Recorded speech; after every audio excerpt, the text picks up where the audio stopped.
So I want to do this one here, WinDbg preview, kernel debugging on Windows 10. So I'm going to move this instructions over to the side and get my Windows 10 machine here, which seems to be working pretty well today. We've had trouble in previous classes where it doesn't move, but it's moving pretty well today. So this diagram summarizes what we talked about many times. If you have a user application, then if you want to use any of the hardware, and of course you do, you want to display things on the screen and stuff, the normal process is you call kernel32.dil, which is in userland. It's not the kernel. This is the high-level library with API calls, and you call that. That then calls the Windows native API down here, which you're not supposed to use directly, and that then jumps into kernel mode and talks to NTOS Kernel.exe, which is the real kernel, and that then goes through things like drivers to reach the hardware. So that is the chain of command that a user application goes through to get to the hardware. So all the software I need, like CFF Explorer, is already installed on this Windows 10 machine, but I added links there for people who are like using a clean Windows 10 machine on Azure or something and want to do this project. So first we're going to look at NTOS Kernel. So I navigated to C Windows System 32 here, and I searched for NTOS Kernel. So there it is, the kernel. It's even not very big, 9 megabytes. Or 923 megabytes? Nope, just 9.23 megabytes. It's really not very big. And you can explore it with CFF Explorer. And so I'm here. I'll go to the export directory here. And you can see the functions that it exports. Let me make this bigger. There, here's the functions it exports. So I'm going to zoom in a bit. All right, the first few don't have any names, they just have numbers, but then come all these kernel APIs like ALPC, get header size, and background set cursor, and just on and on. This is all the API calls that do everything. Everything your hardware is going to do is ultimately done by one of these things through that chain of command. All right. And that's all I wanted to do with that. Then I want to run WinDbg preview. So that should be here. WinDbg preview. All right. And run it as administrator. First I have to turn on debugging. All right. So we need an administrator command prompt. So let's close this one. And right click, run as administrator. And I have to tell this machine to boot up in debugging mode, which is not the default, because normally you don't want to debug the kernel, but if you do bcd edit /debug on. And then you can tell it worked if you do /dbg settings local. Or maybe that's actually, it's changing something. Okay, that tells it I'm going to use a local debugger.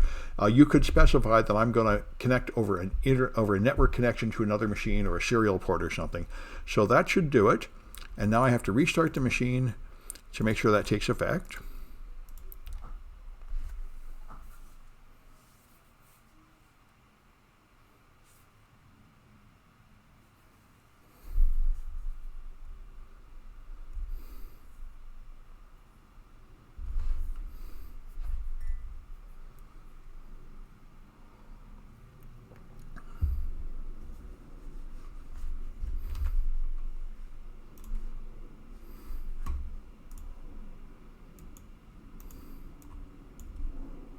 There it comes.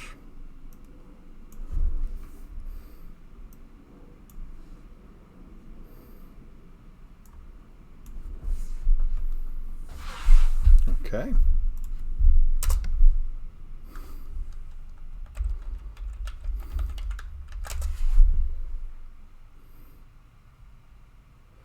Okay. Now I want WinDbg.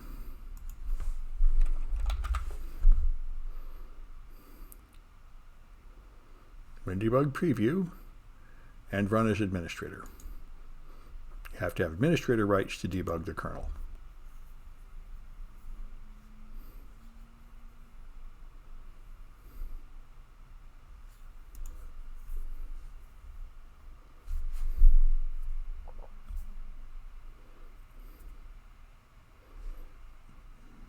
Yes. I think it is getting around to it.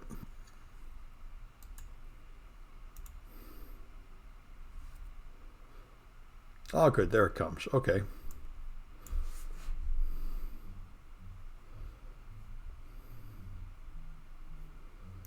All right.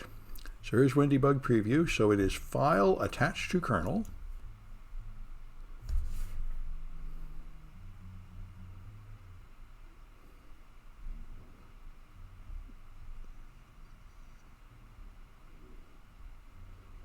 Where is attached to kernel? Oh, here it is. Okay, good. And then local. There's different ways to do it. You can do it over networks or network over COM port, over USB. But local, we'll just debug the local machine right here, which is what I want to do. So then, okay. It doesn't need to somehow connect to a different machine, and off we go. Now it's loading, showing something about loaded modules and how long the system has been up and all that jazz. So now it's ready.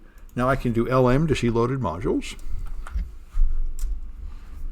And there they come. And there's a small list. NT is the kernel, short for kernel, shows up there. And I'm going to click the blue NT link, which will just execute lmdvmnt, which will give me a more blue links, and I can hit functions to see the kernel functions here. Browse all global symbols, functions, data. Functions will give me that same list I just saw by looking at CFF Explorer. And it's a very long list, but we're seeing only the ones starting with A. And this is Microsoft's bizarre attempt to put a GUI on something that's really obviously a command line tool. You can choose a different letter here, like E, and then it will give you a huge list that's too long to see of the E's.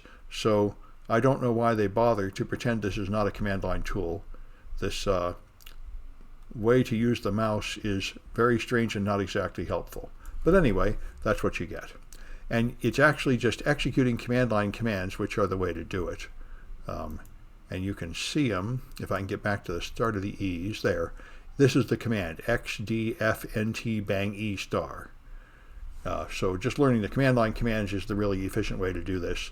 These blue links are not really worth much of anything. All right, so we've got local help right here, instead of having to use a command line command to get it, and this gets you to the Windows chum file, CHM, dating from Windows 3.1, but this is the same tool that will tell you how to use all those command line tools, which are what you really need. And all right, so there's a flag to get, finding something named Warbird, and then we can disassemble a function with UF to unassemble a function, NTBang, NT create file. Now, I don't think capitalization matters. All right, and there is, you see it ends with the return. This is the whole file. If I scroll back there, it's really not very big. If I make this a little bigger, it'll actually fit on one screen. And the reason NT create file is so small is because it really doesn't do anything. It calls another thing, IOP create file. This is just sort of a stub. All it does is rearrange some of the parameters and then call this other function. So that's why it can be so short. All right, and you can search memory with this one here. This will search for a pattern of bytes in memory. Searching starting at the start of NT create file, it will look up to 100 bytes from this point for this series of bytes, 44, 24, 40, which I think I just went and found by looking here. And so it'll find it. And there it is. It finds it at FF801 523, which is here. You can see it there, 42, 44, 24, 40. 40, 20, 40, 24, 44. 40, yeah, doesn't look quite right. But anyway, it found it in that location starting at F23. 44, 24, 40. Yeah, 44, 24, 40. There it is.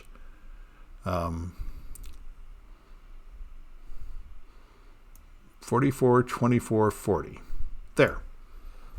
So this is how you can hunt for a pattern of bytes or a string, which is just a pattern of bytes in memory here. And so we can find strings.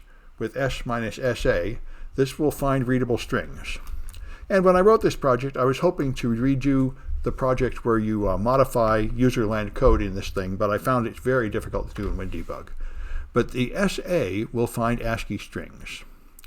Finds all the strings of 3 or more, and you see there they are. There's a few strings found in that range of 100 bytes. Only one of them fairly long, and the rest shorter. All right, and here's another one. I can set the length to 6 if I don't want strings only 3 long. And you learn all this by going to that Windows chum file. It's this minus square bracket L6 before the SA that tells it to look only for strings of length 6 or more. And now there's only one, this one here. All right, and so there's another flag you can find. And then you can display memory. If I do DB NT, that will show some data from the start of Windows NT, the way Wireshark would, with the address, and then the hexadecimal, and then the ASCII. And here you see that it's an executable with the MZ mark that every Windows executable has, and the MS-DOS legacy stub code with this message that every Windows executable has. And you can examine a data structure. You can see what a file object is with DT to see what a structure is made of. For NT's object called a file object, underscore file object, this is the data structure that refers to a file. So it has a type and a size and a device object and a bunch of other stuff. And down here it has a file name, which is of course a Unicode string, and so on. These are the actual items of data that are stored to refer to a file. So you can read and write from a file. You can view processes with .tlist. This shows me the currently running processes, just like Task Manager that I kept launching to decide if the machine was going to slow down. Here's all the Microsoft processes running. You see many instances of SVC host we've talked about, and other things like Skype and Your Phone that Microsoft added to Windows 10 to integrate with Android and such. And we can learn more about the LSASS process with this one, bang process 00 LSASS. I don't remember what the 00 is. I got it from that help chum. The syntax of these things is very strange, and you really have to read like the help file about each one to get it right. And that will tell us about the LSASS that we were talking about in lecture, which is the process that has access to the password hashes, the Local Security Authority subsystem. So here's some information about it, showing where the process environment block is, and what the parent process ID number is, which is a low number, 1C0, because this is a really fundamental process. It has to load before you log in, of course, so it can get to the password hashes to see if you're right. It shows you some information about it, and you can get more by clicking the blue address for the process environment block, and that will execute this command, process/p, that's just scrolled off the screen, and give me a lot of information. These look like the environment variables, like path and number of processors and such. And this looks like all the libraries it requires with address and timestamp information. 2070, maybe that's like an expiration date of the signature or something. A lot of them say 2077. Base timestamp. I'm sort of worried about timestamps in 2098 and 2077. Maybe that's the size. Okay, that's probably it. Okay, that must be the size. Anyway, actually, I'm not so sure. Anyway, that's what you see, information about the components that are used by that process. And then you can see information about your disk with devnode 01 disk. Bang devnode 01 disk will identify information about the disk you're using, and the disk I'm using is, of course, a VMware product. Because I'm running a virtual machine, it's got a virtual disk. So it thinks it's a hard drive, but it's a virtual disk running on an SSD base. Anyway, then there's another flag to find, and that's the what I want to show you, just a few simple things you see with the joy of WinDbg preview. That's it for that one.